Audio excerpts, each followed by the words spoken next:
reading my story, Chasing Rainbows.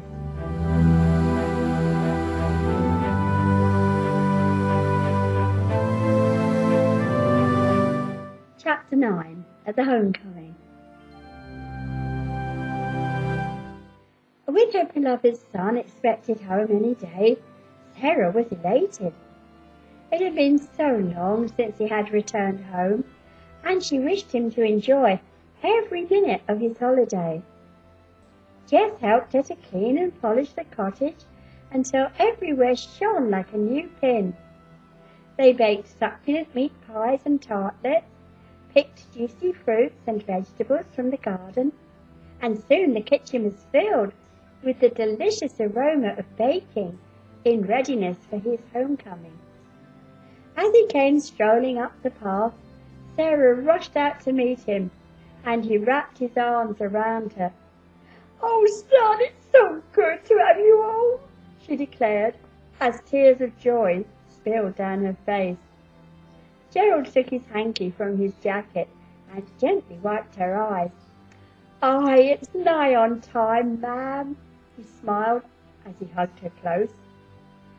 "Where's cheeky young Albert then?" he asked, glancing about him in expectation. "Oh, he's been helping out at local market, selling homemade cheese and fruit, but he's due home any minute.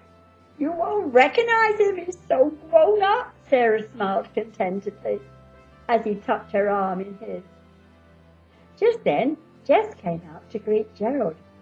Her face was flushed from baking, her golden hair tied back with a red ribbon, the dainty cross fastened against her throat, glinting in the sunlight.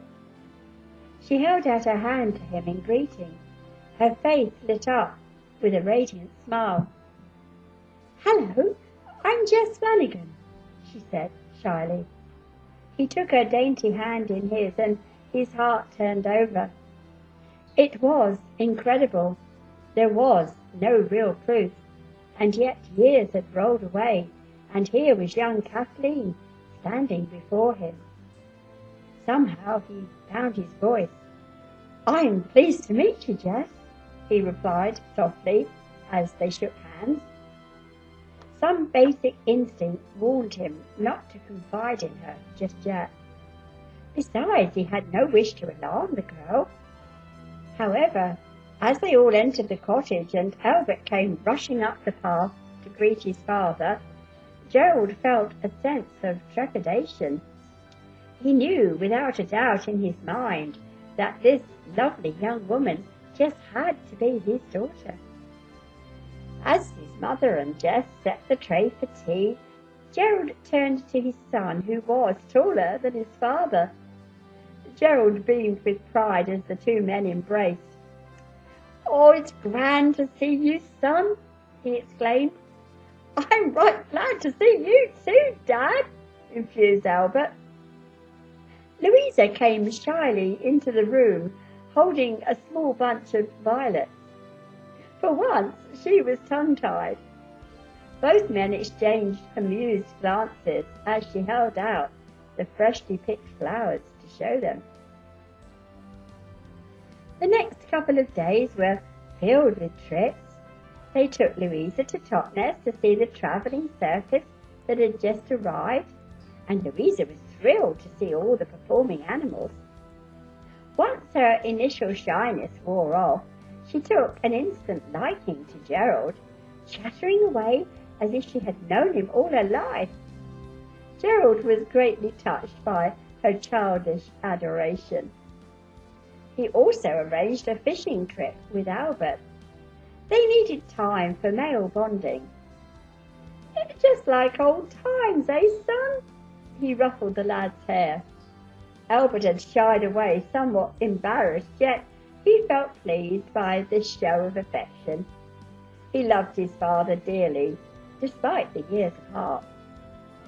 "What time shall we set out?" he asked, handing his father a mug of tea.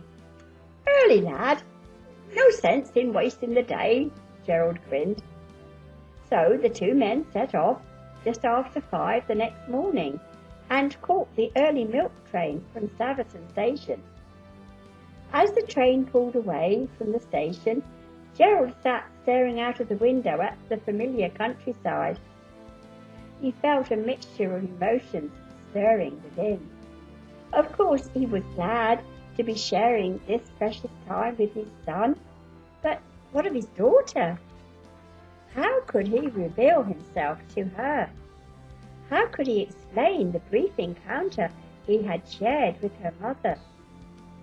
The girl deserved to be told the truth, but at what cost? From what he had learned over the past couple of days, she was abandoned as a baby and brought up by the nuns at St. Teresa's orphanage. Gerald had listened to this revelation with mixed emotions. How could Kathleen have deserted her child? Maybe she had no other choice, he reasoned.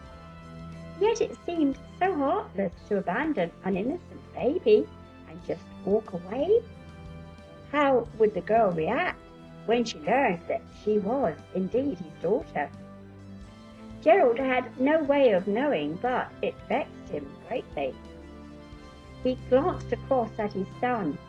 He had a half-sister. Albert also deserved to know the truth. Yet he hesitated to speak of these things. Of course, he must try to explain, but where to begin? It was all so simple, really. So why was he filled with such apprehension?